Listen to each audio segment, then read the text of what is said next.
A graça e a paz do nosso Senhor e Salvador Jesus Cristo.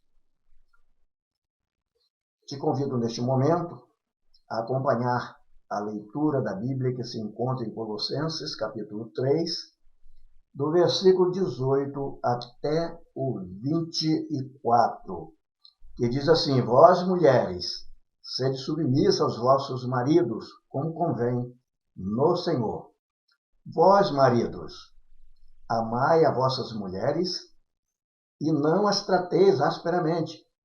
E vós, filhos, obedecei em tudo aos vossos pais, porque isto é agradável ao Senhor.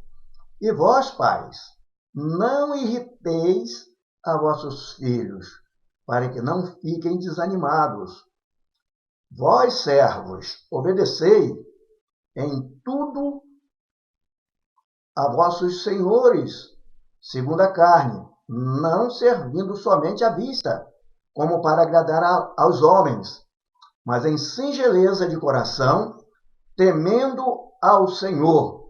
E tudo quanto fizerdes, fazei-o de coração, como ao Senhor, e não aos homens, sabendo que do Senhor recebereis como recompensa a herança do servir a Cristo, o Senhor nosso. Aqui a palavra de Deus está nos ensinando alguns conceitos familiares que a gente observa na nossa sociedade que muitos deles já deixaram de existir. Mas, como Deus é imutável, a sua palavra também tem a mesma capacidade de não mudar, porque a palavra de Deus é a essência de Deus. Por isso, devemos voltar àquilo que a sociedade chama de tempos rudimentares, mas que, na verdade, são os tempos dos princípios, e colocarmos em nossa vida diária esses valores que foram, de alguma forma, desperdiçados no passar dos anos. Aqui a palavra de Deus, ela diz que as mulheres devem ser submissas aos vossos maridos, porque isso convém a Deus. As mulheres serem submissas aos maridos não quer dizer que a mulher deve ser inferior ao marido. Muito pelo contrário. Isso, para Deus, é uma honra que a mulher deve mostrar que recebeu do seu marido, porque ela tem o amparo do seu nome. Mas não é só isso, porque em toda empresa há um presidente, um vice-presidente. Todas as organizações possuem presidência e vice-presidência. E o matrimônio, que é uma das mais belas e importantes,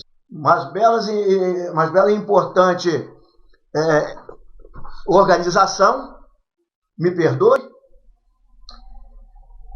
ela às vezes não quer cumprir exatamente aquilo que a honra, pois a mulher, ela é a vice do marido na organização chamada matrimônio, que foi a primeira instituição criada por Deus quando da criação do homem e da mulher.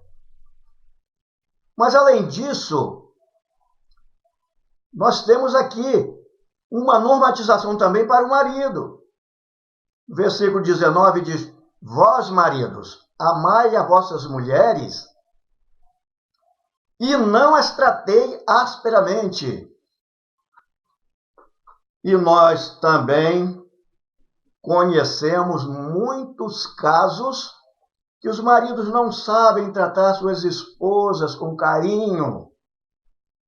Às vezes bebe alguma bebida alcoólica, ou às vezes tem qualquer tipo de desânimo, e de repente os ânimos, eles vêm e sobrepujam o natural e começa a ter problemas, tratando a mulher como se fosse alguma coisa desprezível, quando na verdade Deus criou o homem e criou a mulher, mas a partir daí todo homem é nascido de mulher e nós devemos ter o maior respeito, o maior carinho, a maior admiração por todas as mulheres. E a seguir vem a respeito dos filhos, que é prestar obediências. Quantos pais choram porque os filhos tomaram rumos errados e não se mantiveram em seu devido lugar de filho, prestando obediência ao seu pai, à sua mãe, cuidando de alegrar e honrar seu pai e sua mãe. Infelizmente, essas coisas acontecem no mundo inteiro, em todas as etnias, mas há uma necessidade, inclusive neste mês de maio, que é chamado mês da família, e nos voltarmos para esses valores e obtermos de volta, porque ele nos pertence, porque foram dados por Deus. Portanto, filhos, obedeçam em tudo aos vossos pais, porque fazendo isso você vai agradar o coração de Deus. Pode ler no versículo 20 do capítulo 3 de Colossenses. O versículo 21 também mostra como o pai deve agir com os filhos. E diz assim: vós, pais, não irriteis a vossos filhos, para que não fiquem desanimados. Os pais devem trazer para os filhos palavras boas, agradáveis, palavras que joguem os filhos para cima, palavras que venham fortalecer os valores que ele já possui, palavras que venham reanimá-los se porventura estão com problemas. E quantos problemas existem? Filhos que, por não receberem dos pais aquilo que vai tornar as crianças, os filhos, em verdadeiros adultos conscientes de que são seres inteligentes e que dependem de Deus para tudo e que precisam viver de uma maneira boa, agradável, organizada e, sobretudo, honrando a Deus. Aí se dedicam às coisas erradas. Começam a fumar porque viram os pais fumando, começam a beber porque viram os pais bebendo, começam a usar drogas porque também viram alguém usando. E daqui a pouco essas crianças podem sair do alcance dos pais e se tornar uma pessoa não benquista na sociedade. Então, o recado de Deus para os pais é: vós, pais, não irriteis a vossos filhos, para que não fiquem desanimados. E logo a seguir, Deus também diz que quem está debaixo da autoridade de alguém tem que obedecer, como os empregados, os servos.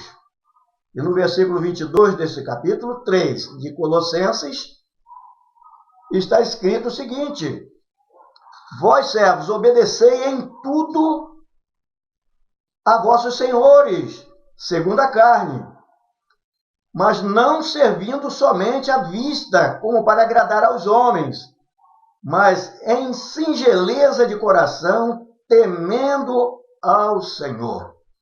Os servos devem servir aqueles que estão com autoridade sobre ele, ou seja, sobre o servo, com singeleza de coração, servindo no temor do Senhor, não como quem faz qualquer coisa para qualquer pessoa, mas de uma maneira que demonstre o amor de Deus naquilo que faz para aquele que tem autoridade sobre ela. E o versículo 23 diz: em tudo quanto fizerdes, fazei-o de coração como ao Senhor, e não aos homens. Fazer as coisas bem feitas e com um amor profundo, como se estivéssemos fazendo para Deus, e não simplesmente para os homens. Porque para os homens podemos fazer simplesmente por fazer, mas para Deus nós devemos fazer as coisas para Ele, reconhecendo que Ele é a autoridade máxima no céu, na terra, em todo o universo. E quando nós fazemos para o nosso próximo como se estivéssemos fazendo para Deus, Deus recebe também como se fizéssemos para Ele, porque a alegria de Deus é nos ver fazendo aquilo que Ele mais gosta, que é prestando obediência às autoridades que têm autoridade sobre nós, aqueles que foram chamados para nos orientar. Enfim, todos os servos devem cumprir as orientações de Deus para que assim o nome de Deus seja honrado. E o último versículo que eu quero ler e falar sobre ele é o 24 desse mesmo capítulo 3 de Colossenses, que diz: sabendo que do Senhor recebereis como recompensa a herança de servir a Cristo, o nosso Senhor. Mas que herança é essa que nós vamos receber de Cristo? Cristo tem muitas coisas para nos dar. A princípio, Deus começou nos dando a vida. E em seu Filho Jesus Cristo, Ele nos deu vida maior, a vida eterna. Talvez você que está me vendo e me ouvindo, talvez ainda não tenha a vida eterna, mas é necessário que você adquira também esta vida. E você precisa aceitar a Cristo como Salvador. E andando dentro dos limites traçados por Ele, você vai ter uma família abençoada, vivendo os valores de Deus aqui na sociedade. Vai ser uma família diferente, com pessoas diferentes, vivendo de um modo diferente, para receber bênçãos diferentes. Bênçãos maiores, bênção eterna, que é a vida que está em Cristo Jesus, o nosso Senhor. A herança de Cristo é isto, é termos a confiança de que quando nós, de todo o nosso coração, dizemos assim: Jesus, eu te aceito como meu Salvador, como Senhor da minha vida, e aconteça o que acontecer, pelo poder que há no teu nome, eu jamais te abandonarei. Não fazendo como as palavras de Pedro, que disse que estava disposto a morrer por Cristo, e Cristo falou para ele que naquela mesma noite ele negaria 3 vezes ao Senhor, e aconteceu. Porque Pedro falou simplesmente com a sua razão, mas nós temos que falar com a nossa alma. É uma confissão verdadeira, cheia de verdade, plena de consistência verdadeira, cheia da graça de Deus. E quando você aceita assim, tudo na tua vida vai mudar. A tua família mudará, teus conceitos mudarão, teus valores serão trocados por valores muito melhores. Oremos a Deus. Pai querido, que esta palavra venha trabalhar na mente e no coração de todos os ouvintes, e que o Senhor faça na vida dessas pessoas aquilo que homem nenhum pode fazer, que é, ó Deus, a transformação de dentro para fora, tornando as pessoas felizes, cheias da tua graça, regidas pelo teu Espírito Santo, para que assim possamos ter famílias melhores na face da terra, enquanto o teu nome venha sendo glorificado por tudo isso. Em nome de Jesus eu oro. Amém. Por hoje é isso. Nos veremos na próxima live.